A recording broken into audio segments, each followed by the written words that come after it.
Ladies and gentlemen, I'm prepared to answer your questions. Yes, ma'am. Nick Smith, page 2. What did this training entail? What kind of training? Yes, ma'am. This was a training progression, and specifically they were flying a multi-ship formation, 2 ships under night vision goggles at night.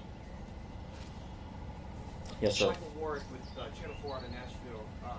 For folks unfamiliar with the training exercises, is it typical to have that many people on a helicopter? Was it 5 and 4, or how many were on each helicopter? And is it typical to have that many on a helicopter in that sort of training exercise? Yes, sir. It was 5 and 4, and that is fairly typical.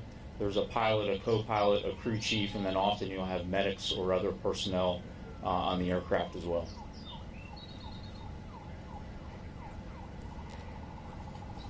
Yes, ma'am. Hi, Jacqueline with ABC News. Do you have any, or can you shed some insight onto the conditions perhaps leading up to the crash, or do you have any insight into what caused this crash?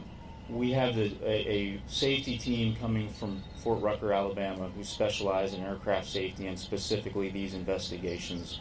We hope to have them on the ground sometime later today, and they're bringing a very diverse and talented team that will look at every possible contributing factor. And I think in a short time we will have a much better understanding of what may have contributed to this accident. Yes, ma'am. Are all of the personnel on these helicopters based here at Fort Campbell or from other installations? Yes, ma'am. Thank you. They were all based at Fort Campbell in the 101st Airborne Division. Yes, ma'am. Hi, this is Howard Peoples with CBS National News.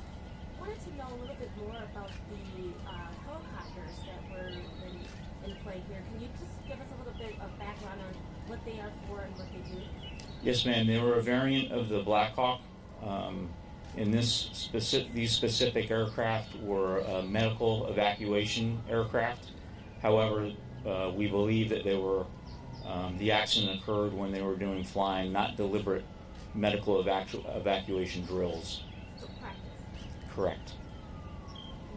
Yes, ma'am. Yes, ma'am. Did the helicopters collide? At this point, we don't know.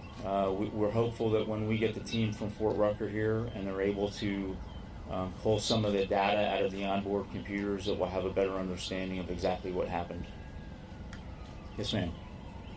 Was there any sort of signal at radio for help or anything like that previous to this happening? No, ma'am.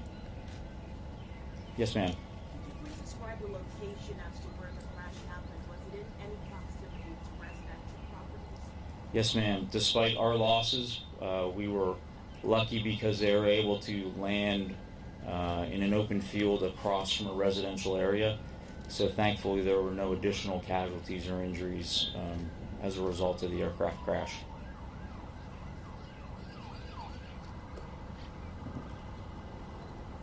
Yes, sir. Jerry with ABC out of Nashville.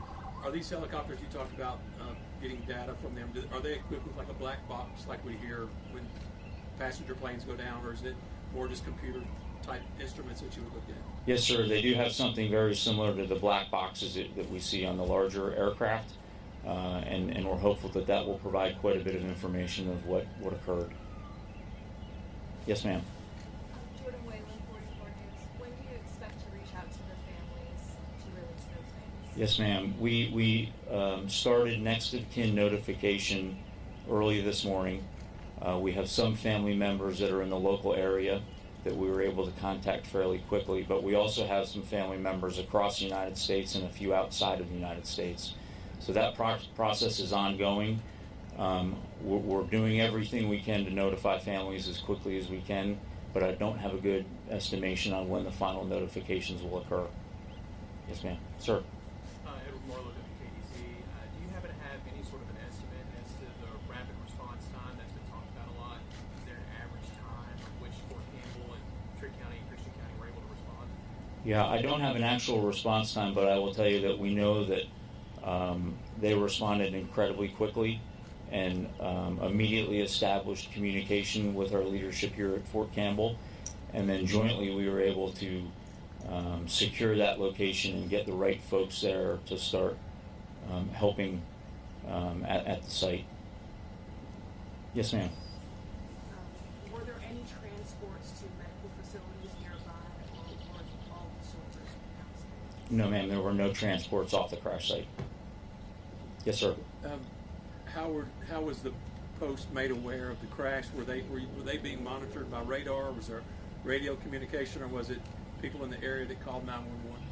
Yes, we had other aircraft in the vicinity, so we were actually notified via multiple means. One was by the Trigg County first responders was one of the calls, and then we also had aircraft that were able to quickly move to that location and actually stayed overhead for quite some time.